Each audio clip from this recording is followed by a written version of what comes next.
अटॅकनं मरून चालले. तर त्या हार्ट अटॅकची बिमारी एक फॅशन निघली. माणसाला घंटाभर वाट बघू देत नाही कोणाची. मरण कधी कोणाचं वाट बघू देत नाही. माणसाच्या जीवनात जेवढं बी एक एक काल आता इथं किनवटमध्ये खरबी गजानन बाबापाशी ॲक्सिडेंट झाला. एकदम जानजवान ग्रामसेवक हे ते वगैरे. त्याने परत आले का घरी. माणसाच्या जीवनात का आहे चांगलं राहणं, चांगलं एवढंच. दोन शब्द चांगले प्रेमाचे तेवढंच नाव निघते. इस्टेट कमवली काय, पैसा कमवला काय, कोणी काय आणलं काय, कोणी भारीचे कपडे घातले काय, हलके कपडे घातले काय, पैसा आहे का, सोनं नाणं आहे का, हे काहीच महत्त्वाचं नाही माणसाच्या जीवनात. फक्त एवढं खुश राहणं, हसून खेळून राहणं, चांगलं प्रेमळ मनानं राहणं, एवढंच संग येते माणसाच्या. काही येणार नाही दुसरं. त्यांचे लेकरं बाळ वाट पाहत राहिले, त्यांनी अजून गेलेत. वारले त्याचं आता झाले खतम. कोणी औषध प्यायलं, कोणी फाश्या घ्यायला, कोणी इकडं मर तिकडं मर. जवान मुली तर आता काही बी करायल्या, मुलंसुद्धा करायले. मुलं तर मुली सोडून मुलं तर बायावरच प्रेम करायलेत, अर्धाल्या बायावर. जवान पोरं 3-3, 4-4 लेकराच्या माया घेऊन चाललेत. काय राहिलं नाही जीवनामध्ये, महत्त्व राहिलं नाही, काय फायदा नाही. चांगलं राहणं एवढंच. 4 गोष्टी चांगल्या निघणं माणसाच्या. बरं होतं माघाऱ्या म्हणा, वारल्यानं सुद्धा चांगल्या गोष्टी 2 शब्द निघा माणसाचे, की फलानी चांगली होती, चांगले हातात चांगले राहतात, प्रेमान मनानं सगळं छान राहतात सगळ्यासोबत. असं म्हणावं लोकांना आपल्याला.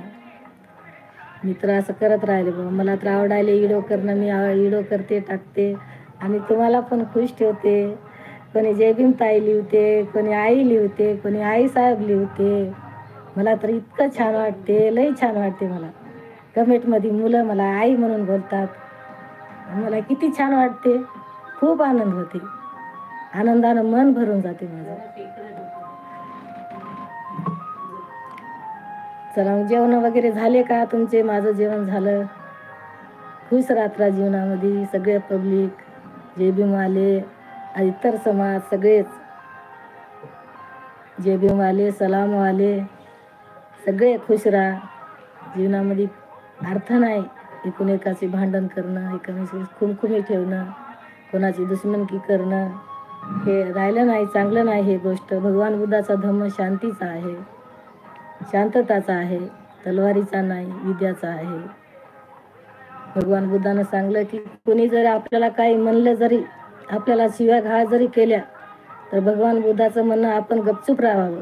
त्याचं त्यानंच बोलणं घेऊन जाते. आपल्याला काही देत नाही आणि आपल्याजवळ काही सोडून जात नाही. असे सांगतात भगवान बुद्ध की आपण शांत राहिलं पाहिजे. पुढचा माणूस जर आपल्यावर आला चवताळून, आपण शांत राहिलं तर त्याचा राग थंडा होते. म्हणून असं भगवान बुद्धाचं सांगणं आहे आणि खरंच आहे ते. आणि मी त्याचे अनुभव पण घेतो. कोणी आपल्याला भांडणार आहे, काही कोणी म्हणणार आहे, आपण गपचूप बसलं तर ते त्यानं शांत होऊन जाते, त्याचा राग थंडा होते. आपल्याला भांडू शकत नाही. ते येऊन सुद्धा म्हणते मी तुम्हाला भांडणार होतो, पण तुमच्याकडे पाहून मला भांडूच वाटलं नाही. तुमच्यावर राग आला होता, पण मला राग तुमचा थंडा झाला. तुम्ही एवढं शांततानं राहता, कोणासोबत रागवत ना, कोणासंग भांडण करत ना, कोणाच्या घरी जात ना, कोणी बाहेर बसत ना.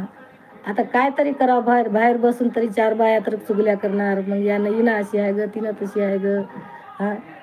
इच्छा झाले बाई तिच्या घरी काय आहे बाई, हिची सून चांगली नाही, तिची सून चांगली नाही, मग तिची सासू चांगली नाही, मग त्याची भांडणं लागतात. मग आपल्याला चुगलीखोर म्हणतात.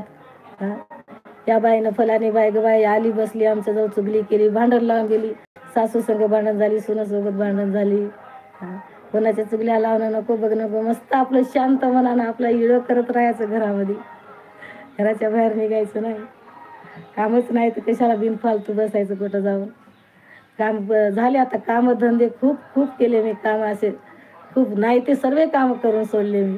आता फक्त खुशीचे राहिलेले दिवस आनंदानं काढायचे बस. व्हिडिओ करत राहायचं, तुमचं मनोरंजन करत राहायचं. बघत राहा माझ्या व्हिडिओला, लाईक करत राहा, सबस्क्राईब करत राहा. पुढे नेत राहा माझे व्हिडिओ, व्हायरल करत राहा मुलांनो मुलींनो. मला खूप छान वाटते तुम्ही कमेंटमध्ये मला आई म्हणता. मला खूप छान वाटते, आनंदानं मन भरून जाते माझं. आणि त्याच्यातच मी खुश आहो.